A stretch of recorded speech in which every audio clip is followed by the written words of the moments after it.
Brasil nasceu de uma crise fiscal.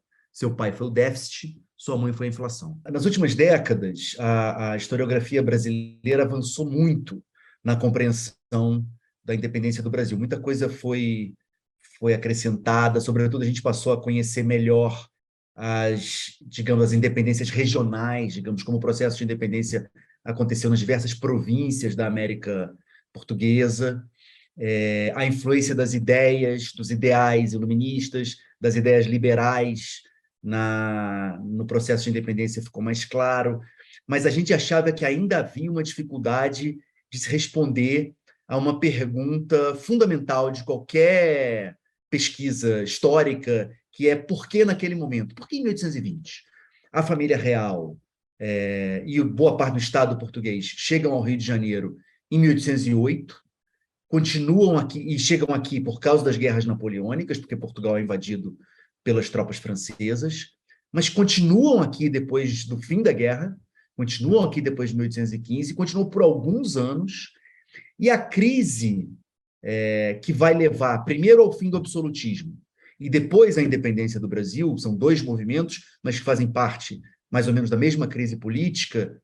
Essa crise política geral só acontece no final da década de 1810, próximo de 1820. Então, tínhamos essa pergunta. A resposta, para ser sucinto, a resposta que a gente encontrou é que essa crise política, nas proximidades de 1820, que é uma crise política que engloba, afeta todo o Reino Unido de Portugal, Brasil e Algarves, ou seja, afeta o mundo português, o Império Português, dos dois lados do Atlântico. Essa crise política é, antes de tudo, uma crise econômica. E é uma crise econômica provocada pelo Estado luso-brasileiro, pelo governo de Dom João VI no Rio de Janeiro. O que acontece é, quando Dom João vem, e a família real e boa parte do Estado português vem para o Rio de Janeiro, acumulam-se uma quantidade de gastos no mundo português que nunca tinha sido feita antes. O Estado português tem que, basicamente, entre 1808 e 1815, financiar uma guerra caríssima na Europa, a guerra de expulsão dos franceses, repetidas tentativas e levas de expulsão dos franceses, bancar por lá, na Europa, um exército português e inglês, que está fazendo esse combate. Isso é caríssimo, isso ocupa cerca de 80% do orçamento do erário de Lisboa, então não tem espaço para mais nada no erário português, no erário da parte portuguesa do Reino Unido, do que virá a ser o Reino Unido. E, na parte brasileira, de repente, você tem que fazer gastos para manter um Estado e um palácio e uma casa real que antes você não tinha que fazer, do lado americano. Então, aumentam-se os impostos, sobretudo nas províncias do que no século XIX se chamava o Norte, que é da Bahia para cima, que eram as províncias mais ricas. Então, você tem uma enorme carga de impostos sobre a Bahia, sobre Pernambuco, sobre o Maranhão, que eram muito ricas. E você tem que sustentar esse monte de gente que chegou de Portugal, de repente, milhares de pessoas. E, além deles, você tem que bancar as benesses do Estado sediado aqui agora com os brasileiros, com a burocracia fluminense, com a elite do centro-sul do Brasil, que está sendo incorporada por esse Estado. Então, isso custa muito dinheiro. Mesmo com todo o aumento de impostos cobrados, sobretudo do Norte, mas do Brasil inteiro, isso não é suficiente. As despesas aumentam mais do que as receitas. Elas vão sendo mais ou menos cobertas até... Depois de 1815 não dá mais. Começa uma guerra no Sul pelo controle de Montevidéu, que só piora as coisas. E aí a única saída para o governo joanino é tomar dinheiro emprestado do Banco do Brasil. Toma dinheiro emprestado do Banco do Brasil, sem que pague esses empréstimos. Isso significa aumento da base monetária no Brasil, na América Lusa. Significa inflação. No ano de 1820, 20% da receita total do erário do Rio de Janeiro veio de empréstimos do Banco do Brasil, ou seja, veio de notas que foram de papel moeda, foi impresso pelo Banco do Brasil e posto em circulação, porque os impostos eram incapazes de cobrir essa quantidade de gastos. Então, 20% da receita vinha disso. Isso gera inflação. A teoria nos diz que gera inflação e os nossos dados mostram que gera inflação. Para dois exemplos de inflação. No Brasil, na América Lusa, se consumia, sobretudo, farinha de mandioca e carne seca no início do século XIX. Essa era a base da alimentação de todo mundo, do Maranhão ao Rio Grande do Sul. Pois bem, a carne seca triplica de preço entre 1815 e 1819. A farinha de mandioca duplica de preço entre 1815 e 1819. Resultado dessa crise fiscal, desses problemas fiscais e da impressão de dinheiro pelo governo de Dom João. As rendas dos trabalhadores urbanos não aumentam na mesma proporção. Na verdade, quase não aumentam, eles estão sempre pedindo aumentos para o rei, para quem trabalha no Estado. Por exemplo, os professores de província na Bahia escrevem ao rei dizendo: não dá mais, nosso salário não dá para pagar comida, aluguel, a gente precisa de aumento. Dom João hesita, aumenta, mas não o suficiente. Então você tem uma crise de insatisfação generalizada, que decorre da crise fiscal do Estado absolutista. No lado brasileiro, é uma crise inflacionária, ou seja, as pessoas recebem os seus salários, o salário perde poder de compra. Do lado português, os funcionários civis, e em particular e gravemente os funcionários militares, as tropas, incluindo os oficiais, incluindo os comandantes das tropas, nessa reta final, perto de 1820, deixam de receber a suspensão de pagamentos. E aí é isso, você deixa de pagar as tropas, ou mesmo pagando, o dinheiro delas se corrói a cada mês, como acontecia na América Lusa, você tem insatisfação generalizada dos dois lados do Atlântico, e é isso que vai levar às revoluções liberais de 1820 e 21, em Portugal e no Brasil, forçando Dom João VI a aceitar um parlamento, as cortes que se reúnem em Lisboa, representando todo o Reino Unido, e Constituição, uma Constituição que será escrita em 1821 e 1822. Essa é a primeira etapa da crise política. Tradicionalmente, na historiografia brasileira, inclusive a historiografia mais tradicional, quer dizer, nacionalista, do tipo Varnhagen, Oliveira Lima, a independência brasileira é apresentada como uma transação entre elites, como uma transação entre uma elite brasileira, sediada aqui no Rio de Janeiro, e uma elite portuguesa em Lisboa. Um processo pacífico. Oliveira Lima se refere ao processo como um divórcio, tão pacífico quanto os divórcios podem ser, mas o mais pacífico dos divórcios, e ele se refere, e ele usa também uma metáfora biológica. Primeiro tem a metáfora marital, mas ele usa também uma metáfora biológica. Fala que o Brasil haveria de chegar o dia em que o Brasil seria independente, como chega o dia em que o jovem vai sair de casa, cresce, se torna adulto, tem que deixar os pais e seguir a vida. Então, é uma metáfora um pouco biológica, assim, que naturaliza, que torna mansa a separação do Brasil de Portugal. Mas mesmo os marxistas, que substituíram os nacionalistas como a corrente hegemônica de explicação da independência, os marxistas também tomavam a independência do Brasil como um processo, agora, de embate, de choque entre elites. Para os marxistas era um processo de choque entre a elite proprietária de terras no Brasil, os latifundiários, contra os comerciantes, a elite proprietária de navios portuguesa, contra os comerciantes lusos, esses apoiados pelo Estado português, pela coroa portuguesa. Beleza, mas de todo modo, nem num caso nem no outro o povo aparece. O povo está sumido, não importa. Agora, quando você vai para as fontes, para ver o que está acontecendo na época, você tem levantes populares, revoltas, a mais famosa de todas, a de 1807, em Pernambuco, que tem gente da tropa, gente do exército, o povo na rua, reclamando inclusive da carestia, do aumento dos preços, e se revoltando. Depois, quando você tem Revolução Liberal, depois você tem a Revolução Liberal do Porto,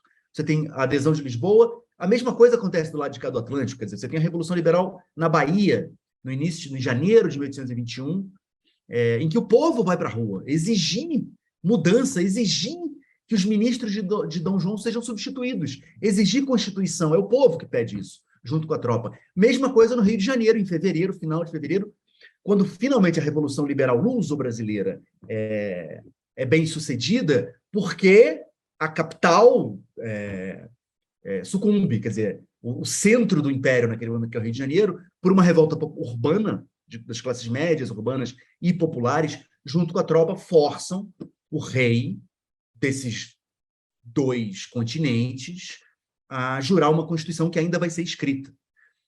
Então é isso, a participação popular foi fundamental na primeira etapa do processo que vai dar na independência, que é essa etapa de crise e queda do absolutismo, de estabelecimento de um parlamento, de cortes e de Constituição, que vai ser escrita. E vai ser nesse processo de escrita e de negociação dessa nova Constituição, que, afinal, portugueses e brasileiros se desentenderão e a saída será a independência, a emancipação política do Brasil. Então é isso, quer dizer, a nossa ideia é de que o que permite, o que cria as condições para a divergência entre brasileiros e portugueses, que levará à independência do Brasil, o que cria as condições para essa divergência é a crise do absolutismo.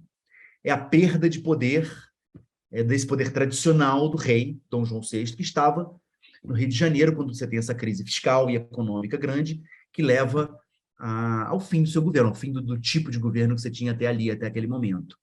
Aí você cria um governo novo, que agora passa a ter centro em Lisboa, o poder executivo está lá, nos parlamentares, nos representantes, tanto americanos quanto europeus, ou seja, tanto do que virá a ser, daqueles que virão a ser brasileiros, ainda não são, e daqueles que virão a ser portugueses só da Europa, que ainda não são, eles ainda são de um Reino Unido, que inclui América e Europa. Representantes desses dois lados do Atlântico estão reunidos nas cortes em Lisboa, em número maior e vantajoso para os portugueses, para os europeus, que são mais ou menos 100 dos deputados, ali em 1821 e 1822, enquanto os representantes das diversas províncias americanas não alcançam a marca de 50 representantes. Então, a maioria portuguesa é efetiva. Os portugueses, os europeus, têm 2/3 das cortes. As cortes, a princípio, é sempre bom lembrar, a historiografia, tanto portuguesa quanto brasileira, tendem a tratar as cortes como se fosse um órgão de Portugal, um órgão da parte europeia do Reino Unido. Não é. As cortes eram o parlamento dos brasileiros e portugueses. Muito bem. Eles se desentendem. A parte europeia, que centraliza os trabalhos e que organiza os trabalhos, quer a crise fiscal que gerou a monarquia constitucional, que agora está vigorando. A crise fiscal continua, quer dizer, continua a ter problema de receita, tanto na América quanto na Europa, tanto nos portos de Portugal quanto nos portos do Brasil, as receitas são baixas, ainda nós estamos com problema de receitas, mas, sobretudo, nós estamos com problema de gastos, continua se gastando imensamente, e há relatórios dos parlamentares que assumem em Portugal falando, mostrando isso, inclusive de Fernando de Tomás e do Borges Carneiro. Então, você tem uma crise fiscal, o cobertor continua curto, e agora brasileiros e portugueses estão disputando onde vão ser concentrados esses impostos e o poder político. De onde eles vão ser cobrados, em que caixa eles vão ser arrecadados e concentrados, e como vai ser separado o poder político. Lisboa quer que os impostos passem, sobretudo, pelos portos de Lisboa e do Porto, e sejam concentrados em Portugal, com o poder político concentrado em Portugal, diminuindo o poder político das províncias americanas. O Rio de Janeiro quer que tenha um poder mais ou menos equilibrado entre o Rio de Janeiro e Lisboa, que eles dividam o poder, e que no Rio de Janeiro se concentre a arrecadação de impostos de toda a América portuguesa. Lisboa queria que fosse tudo para lá, o Rio fala, não, deixa a gente ficar aqui com a parte do Brasil, vocês ficam com a parte europeia, e a gente se mantém sob o mesmo rei. E Pernambuco e Bahia, as duas províncias mais ricas da época, queriam que elas próprias arrecadassem e definissem o destino dos impostos de seus portos, de suas alfândegas. Pronto, ninguém se entende, é uma crise que se estende por 1821, 1822. Em 1822, a princípio, Pernambuco e Bahia, os representantes de Pernambuco e Bahia nas cortes apoiam as decisões dos representantes portugueses. Aos poucos eles vão se afastando, porque acham os portugueses muito centralizadores.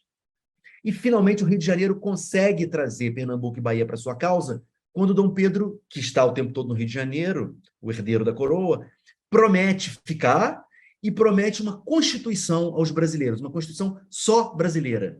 E isso agrada às elites do Nordeste, as elites de Pernambuco e da Bahia. Eles falam, então ótimo, então os portugueses não estão nos dando nada, não estão nos dando o que nós gostaríamos, a crise continua, a crise fiscal continua, então nós vamos nos unir ao Rio de Janeiro e proclamar a independência do Brasil. Então, o Brasil surge de uma espécie de crise federativa que acontece no momento de discussão da nova forma administrativa e das novas leis do Reino Unido, de Portugal, Brasil e Algarves.